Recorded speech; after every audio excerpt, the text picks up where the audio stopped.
Hey everyone, welcome back to the channel. In this video, I'll show you how you can remove Visa card from your Apple ID. It's very pretty easy things to do. So what you have to do? For this first, go to your iPhone settings. Then from here, search iTunes and App Store. Then what you have to do? Tap on View Apple ID. Now from here you have to select payment information. Now here you will see your added card or added payment method.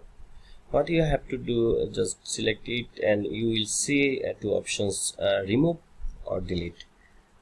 Just tap on it and it will be removed from your Apple ID, and that's it. That's how you can remove Visa card from your Apple ID.